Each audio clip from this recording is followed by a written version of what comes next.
അക്ഷരം ഏറ്റവും ഭംഗിയോടുകൂടി അല്ലേ നല്ല കൈയക്ഷരം ഉണ്ടാവുക എന്നത് ചിലപ്പോൾ നമ്മൾ എത്ര ശ്രമിച്ചാലും വരില്ല. ചിലർ എഴുതുന്ന കാണുമ്പോൾ തന്നെ അറിയാം, ഓ എന്ത് രസമാണ്. അപ്പോൾ വലിയ കാര്യമായിട്ടുള്ള എഴുത്തല്ലെങ്കിൽ പോലും അവരുടെ അക്ഷരത്തിൻ്റെ എഴുത്ത് തന്നെ നമ്മളെ വല്ലാതെ ആകർഷിക്കും. അങ്ങനെ പല രൂപങ്ങളിൽ അക്ഷരങ്ങൾ കൊണ്ട് അല്ലെങ്കിൽ ഏത് അക്ഷരത്തെയും കൂടുതൽ മിഴിവോടുകൂടി അവതരിപ്പിക്കുന്ന കാലിഗ്രഫി എന്നൊരു കലാരൂപം തന്നെയാണ്.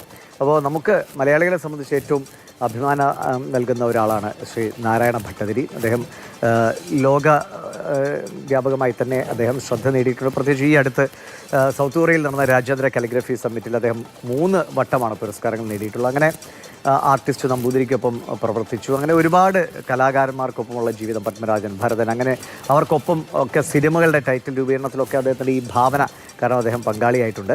ചൈനയിലെ സ്റ്റോൺ പാർക്കിൽ നാരായണ ഭട്ടതിരി കാലിഗ്രഫി ചെയ്ത ജ്ഞാനപ്പാലയുടെ വരികൾ കൂടിയുണ്ട് എന്ന് നോക്കുമ്പോൾ അറിയാം ലോകം എങ്ങനെയാണ് ആ കലയെ കാണുന്നതെന്ന്. അപ്പോൾ ആദ്യം അദ്ദേഹത്തെക്കുറിച്ചൊന്നറിയാം. ചെറുപ്രായത്തിൽ എപ്പോഴെങ്കിലുമൊക്കെ ബുക്കിന്റെ താളിൽ അക്ഷരങ്ങൾ എഴുതി കൂട്ടിയപ്പോൾ സ്വന്തം കൈപ്പടയ്ക്ക് ഭംഗി പോരെന്ന് തോന്നിയവരാകും നമ്മളിൽ പലരും. നിങ്ങൾക്ക് ഞാൻ ഇന്നൊരു മനുഷ്യനെ പരിചയപ്പെടുത്തി തരാം. ദാ ഈ വാതിലിനുമപ്പുറം ഒരാളുണ്ട്. അക്ഷരങ്ങൾക്ക് ഇത്രത്തോളം ഭംഗിയുണ്ടെന്ന് കാട്ടിത്തന്ന, അക്ഷരങ്ങളെ അത്രത്തോളം സ്നേഹിച്ച ഒരു മനുഷ്യൻ.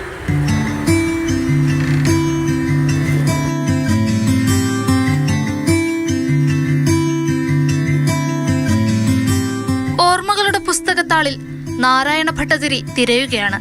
എന്നാണ് എഴുത്തിനോട് ഇഷ്ടം കൂടിയതെന്ന്. സ്കൂളിൽ പഠിച്ചുകൊണ്ടിരുന്നപ്പോൾ തൊട്ട് ഈ അക്ഷരത്തോടുള്ളൊരു ഇഷ്ടവും വൃത്തിയായിട്ട് എഴുതുക എന്നൊരു രീതി ഉണ്ടായിരുന്നു. അത് കഴിഞ്ഞ് കോളേജ് പഠനകാലത്ത് പോസ്റ്ററുകൾ എഴുതുകയും അങ്ങനെ അക്ഷരം നിരന്തരം കൈകാര്യം ചെയ്യുന്ന ഒരു രീതി ഉണ്ടായിരുന്നു. അത് കഴിഞ്ഞ് തിരുവനന്തപുരത്ത് ഫൈൻ ആർട്സ് കോളേജിൽ പഠിക്കാൻ വന്നപ്പോൾ ജോലി ചെയ്ത് പഠിക്കുക എന്ന ഒരു തീരുമാനത്തിൽ തലക്കെട്ടുകൾ എഴുതുക എന്നുള്ള ജോലിയിലാണ് വന്നത്. അപ്പം ഏകദേശം 1,00,000-ലേറെ ടൈറ്റിലുകൾ അവിടെ വെച്ച് തന്നെ എഴുതിയിട്ടുണ്ട്.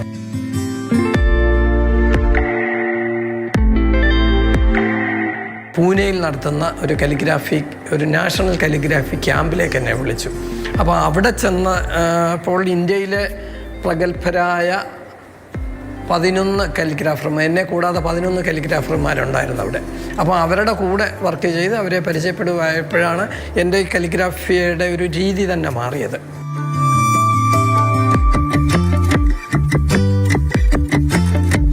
ഒരുപാടില്ല, വളരെ കുറച്ച് സിനിമകളേ ഉള്ളൂ. അത് ഇങ്ങനെ പത്മരാജനുമൊക്കെ ആയിട്ട് പരിചയമുണ്ടായിരുന്നു. അങ്ങനെയുള്ള പത്മരാജൻ്റെ ഇതിനും അങ്ങനെ പരിചയക്കാർ പലരും ഇങ്ങനെ എഴുതി കൊടുക്കാൻ പറയുന്നു, അങ്ങനെ എഴുതി കൊടുക്കുന്നു എന്നേ ഉള്ളൂ.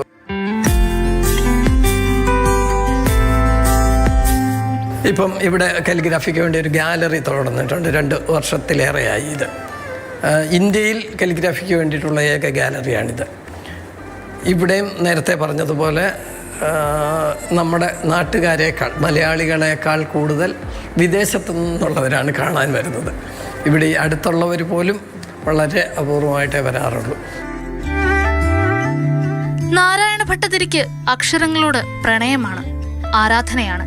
മറ്റാരും കാണാത്ത ചേലും ചന്തവും ഈ മനുഷ്യൻ അക്ഷരങ്ങൾക്ക് പകർന്നു നൽകും. മാതൃഭൂമി ന്യൂസ്, തിരുവനന്തപുരം. എന്തായാലും കിട്ടിയ അവസരത്തിൽ ഇന്ദുലേഖ പല വിധത്തിൽ ഇന്ദുലേഖ എന്ന് എഴുതി വാങ്ങിച്ചിട്ടുണ്ട്. അപ്പോൾ ഇന്ദുലേഖ കൂടുതൽ പറയും. ഇന്ദുലേഖ എന്തൊരു രസമാണ് അദ്ദേഹം നൽകിയിട്ടുള്ള സിനിമകളുടെ പേരുകൾക്ക് അദ്ദേഹം നൽകിയിട്ടുള്ള ഭംഗി. ഒപ്പം തന്നെ എന്തെഴുതിയാലും അദ്ദേഹം ഒന്ന് വരച്ചാൽ പോലും അതിനൊരു കല അതിലുണ്ട് എന്നാണ്.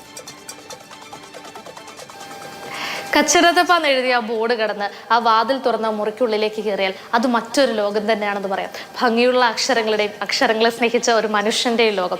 ഈ കലിഗ്രാഫിയെക്കുറിച്ച് എത്ര പേർക്ക് അറിയാമെന്ന് എനിക്കറിയില്ല. അറിയുന്ന ഒരുപാട് പേരുണ്ടാകും. അറിയുന്നവരുടെയൊക്കെ മനസ്സിൽ ആ ടേം കേൾക്കുമ്പോൾ ആദ്യം ഓടി വരുന്നത് നാരായണൻ ഭട്ടതിരി എന്നുള്ള ഈ മനുഷ്യൻ്റെ മുഖം തന്നെയായിരിക്കും. കാരണം നിലവിൽ അത്രത്തോളമാണ് അദ്ദേഹം ഈ ഒരു പ്രൊഫഷന് വേണ്ടി, അല്ലെങ്കിൽ ഇതൊരു കലാം തന്നെ പറയാം, ആ കലയ്ക്ക് വേണ്ടി അദ്ദേഹം അത്രത്തോളമാണ് പ്രവർത്തിച്ചിട്ടുള്ളത്. ഒരുപാട് എക്സിബിഷൻസ് സംഘടിപ്പിച്ചു, ഒരുപാട് ക്ലാസ്സുകൾ സംഘടിപ്പിക്കുന്ന ഒരു മനുഷ്യനാണ്. പുറത്തേക്കൊക്കെ പോയി കഴിഞ്ഞാൽ നമുക്കറിയാം കേരളത്തിൽ ഇതിന് അധികം പ്രചാരമില്ല, അല്ലെങ്കിൽ ആളുകൾക്ക് അറിവില്ല എങ്കിൽ കൂടി പുറത്തേക്കൊക്കെ പോയി കഴിഞ്ഞാൽ വലിയ പ്രശംസയും ആരാധനയോടെയും ഒക്കെ കൂടിയാണ് ഇത്തരം കലാകാരന്മാരെ നോക്കിക്കാണുന്നത്. അദ്ദേഹം കൊറിയയിലൊക്കെ പങ്കെടുത്ത അടുത്ത ഒരുപാട് ഇവൻറ്റുകളുടെ വിശേഷങ്ങളൊക്കെ നമ്മളുമായി പങ്കുവച്ചു. അതൊക്കെ കേൾക്കുമ്പോൾ നമുക്ക് മനസ്സിലാവും ലോകം എങ്ങനെയാണ് ഈ കലാകാരന്മാരെ നോക്കിക്കാണുന്നത്. ഇപ്പോൾ ചൈനയിലെ സ്റ്റോൺ പാർക്കിൽ ഇദ്ദേഹം കലിഗ്രാഫി ചെയ്തിട്ടുള്ള ജ്ഞാനപ്പാനയുടെ വരികളൊക്കെ ഉണ്ട്. അപ്പോൾ തന്നെ നമുക്ക് ഊഹിക്കാൻ സാധിക്കും ഏത് ലെവലിൽ അല്ലെങ്കിൽ ഏത് റേഞ്ചിൽ നിൽക്കുന്ന ഒരു മനുഷ്യനാണ് നമുക്ക് മുന്നിൽ നമ്മളിപ്പോൾ കണ്ടതെന്ന്. ഓരോ അക്ഷരങ്ങൾക്കും പല രൂപങ്ങളും പല ഭാവങ്ങളും ഉണ്ടെന്ന് അദ്ദേഹം നമ്മളോട് പറഞ്ഞു വെക്കുകയാണ്. കാരണം നമ്മൾ വെറുതെ എഴുതുന്ന എഴുത്തിനും അപ്പുറത്തേക്ക് ആ അക്ഷരങ്ങളെ സ്നേഹിച്ച് ആ അക്ഷരത്തെ കൂടുതൽ അറിഞ്ഞ് അതിന് ചേരുന്ന നിറങ്ങൾ നൽകി. ഇപ്പോൾ ഒരു വാക്ക് നമ്മൾ എഴുതുകയാണെന്ന് വെച്ചോ, ആ വാക്കിന് ചേരുന്ന നിറങ്ങളും അത് ഏതു രീതിയിൽ എഴുതണമെന്നൊക്കെ ഒരുപാട് നേരത്തെ ചിന്തകൾക്കൊടുവിലാണ് അദ്ദേഹം ഒരു പേപ്പറിലേക്ക് മനസ്സിലുള്ള വാക്കല്ലെങ്കിൽ അക്ഷരം പകർത്തി വെക്കുന്നത്. നമ്മളിപ്പോൾ പറഞ്ഞു സിനിമയിലൊക്കെ നമ്മൾ കണ്ട ഒരുപാട് ജനപ്രിയ സിനിമകളുടെ ടൈറ്റിൽ അദ്ദേഹം എഴുതിയിട്ടുണ്ട്. ഇപ്പോൾ എന്നതിൻ്റെ മൊയ്തീനാവട്ടെ, അല്ലെങ്കിൽ തൂവാനത്തുമ്പികൾ, അതുപോലെ മനസ്സിലിങ്ങനെ മായാതെ നിൽക്കുന്ന ഒരുപാട് ടൈറ്റിലുകൾ അദ്ദേഹത്തിൻ്റെ കൈപ്പടയിൽ നിന്ന് പിറവി കൊണ്ടിട്ടുണ്ട്.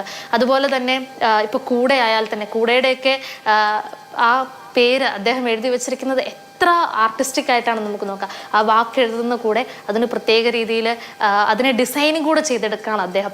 വലിയൊരു ആഗ്രഹമായിരുന്നു എൻ്റെയും പേരെഴുതിക്കണമെന്നുള്ളത്. ഞാനും അദ്ദേഹത്തെ കൊണ്ട് പേരെഴുതിക്കൊണ്ട് വന്നിട്ടുണ്ട്. ഇനി അതൊക്കെ ഫ്രെയിം ചെയ്ത് വെക്കണം. കാരണം അത്രയും വലിയൊരു കലാകാരനാണ് നമുക്ക് മുന്നിൽ ഇങ്ങനെ കലിഗ്രാഫിയെക്കുറിച്ച് ഇത്രയും സിമ്പിളായിട്ട് നമുക്ക് പറഞ്ഞു തന്നില്ല. ഏറ്റവും എളിമയോടെ ഡൗൺ ടു എർത്ത് ആയിട്ട് ഓരോ കാര്യങ്ങളും നമുക്ക് അദ്ദേഹം പറഞ്ഞു തന്നത്. ആ എഴുതുന്ന നമുക്കറിയാം അത് പേനകളെന്ന് നമുക്കത് കാണുമ്പോൾ അത് അദ്ദേഹത്തിൻ്റെ ആയുധങ്ങളാണ്. സത്യം പറഞ്ഞാൽ അത്രയും വെറൈറ്റി ആയിട്ടുള്ള പലതരത്തിലുള്ള പേനകൾ ഉപയോഗിച്ചാണ് അദ്ദേഹം എഴുതുന്നത്.